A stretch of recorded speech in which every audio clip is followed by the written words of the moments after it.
Hello everyone. Before I begin my explanation, I would like to apologize for not being able to attend the practical session in last week. Unfortunately, I was sick during the time of the lab, so I could not join the practice directly.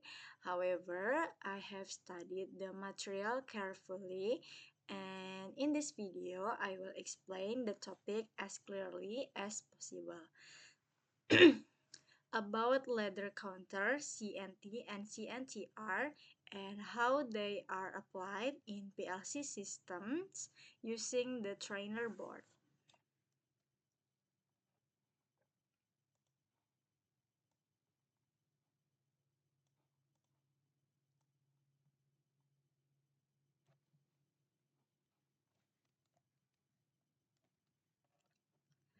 So, in this video, I will discuss one of the most important function in PLC programming. It is the counter function. This feature allows us to automatically count signals, cycle, or events in an automation process. Understanding the CNT and CNTR instruction is crucial because they are often used in real industrial systems, especially when dealing with pneumatic and electro-pneumatic controls.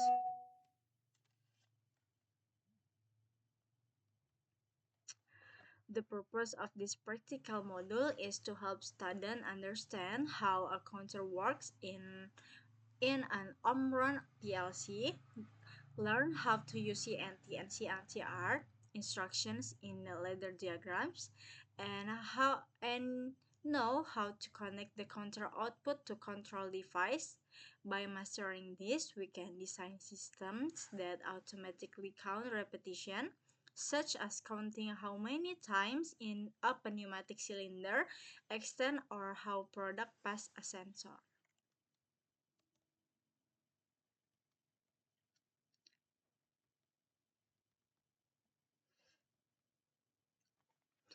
What is a counter in PLC?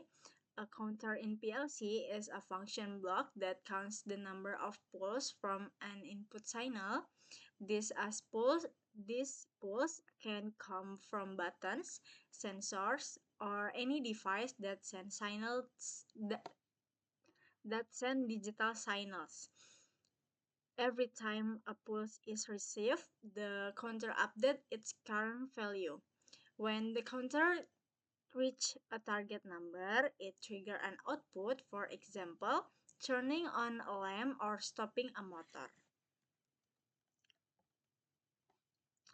The counter compares two main values, the current value or CV and the preset value or PV. The CV represents the number of pulses counted so far, while the PV is the target number we set in advance. When the CV becomes equal to or greater than the PV, the counter's output turns on, meaning the condition has been met. The CNT or counter up is the simplest type of counter. It increases the count by 1 every time the input becomes active. For example, if you press a button connected to the input, the count goes up each time. Once it reaches the preset value, the counter's output coil will turn on.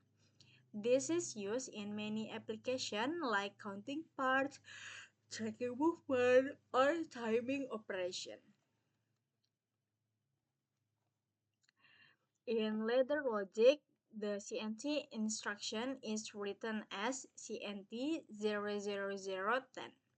Here 0000 is the counter address and the 10 is the preset value. This means when the counter reaches 10 pulses, its output bit at address C000 will activate. This output can be linked to control an indicator lamp pneumatic solenoid valve, or another part of the process. In many cases, we need to reset the counter after a process cycle. This is where the CNR instruction comes in. It stands for counter reset. When this reset input turns on, the counter's current value goes back to 0 and the output bit turns off. This allows the counting process to start again from the beginning, ready for the next operation.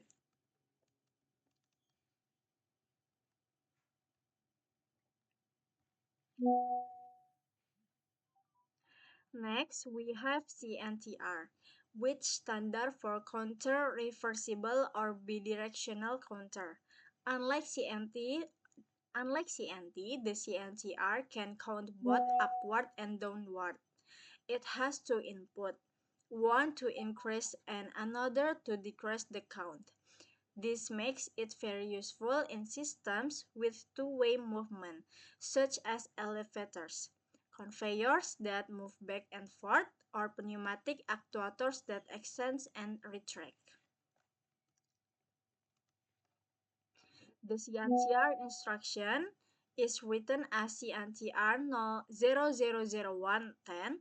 Here, the 0001 represents the address and 10 is the preset value. The counter output turns on when the count reaches 10 and turns off again if it goes below 10. This allows the PLC to respond dynamically to changes in direction or process flow. In the ladder diagram, the counter instruction is represented as a block with input and output lines. The input contact triggers the counting process, and the output coil is connected to a device that should activate when the target count is reached. The logic is built step by step, where every rung in the ladder represents a logical condition or event. In a pneumatic systems, for instance, a proximity sensor might detect each time a cylinder extends. Every time it happens, the counter increases by 1. When it reaches 10 extensions, the PLC can automatically stop the air supply or activate a signal lamp to indicate the process cycle has finished.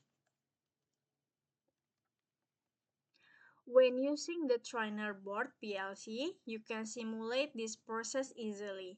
You can connect push button to act as input pulse, use small lamps or LED as outputs, and watch the counter value increase in real time on the PLC display.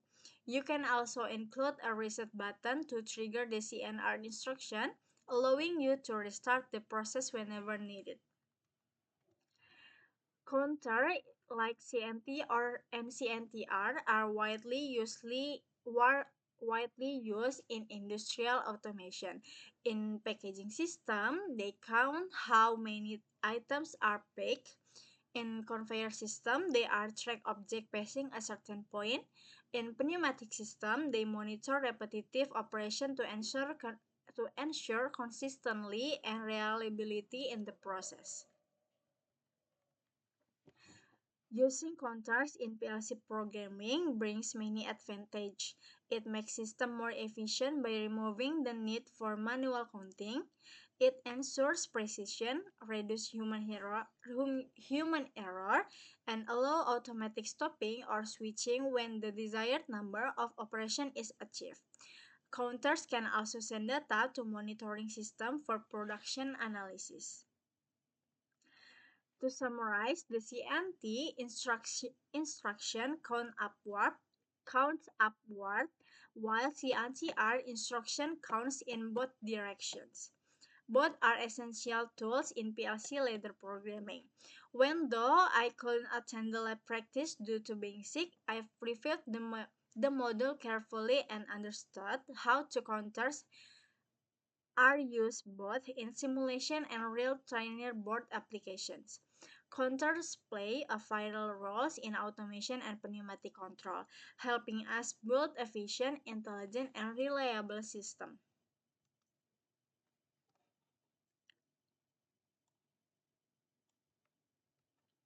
Thank you for watching this video. I hope my explanation helped us everyone to understand how ladder counters works in PLCs, especially the CNT and CNTR function. Once I recover, I'll make sure to practice directly with the PLC trainer board. Have a great day and see you in the next session.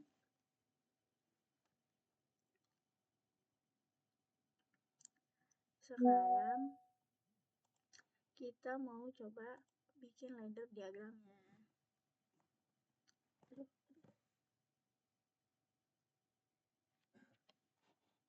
Kita buka CX1.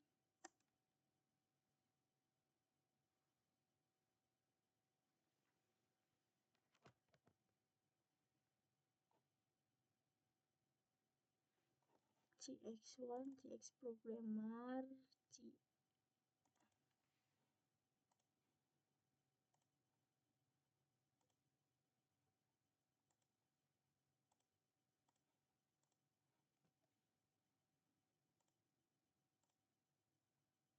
Oke.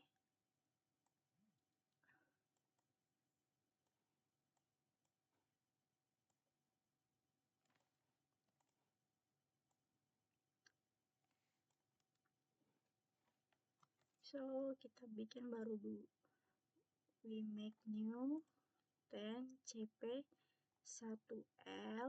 Aduh. CP1L, okay. We start with this.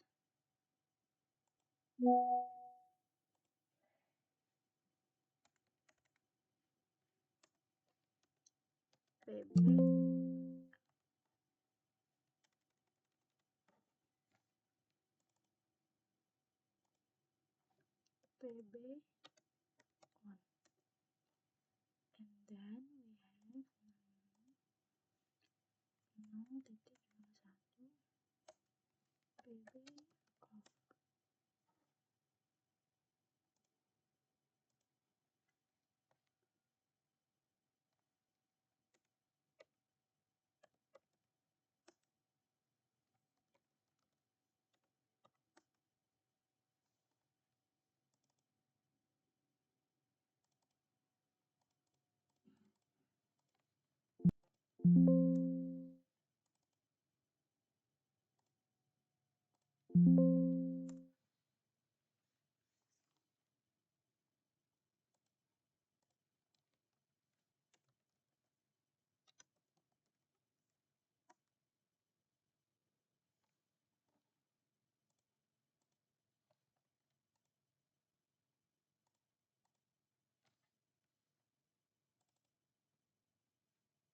off.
Satu ada tombol on di address 00, tombol off di address 001, dan ada output system atau yang dinamakan master.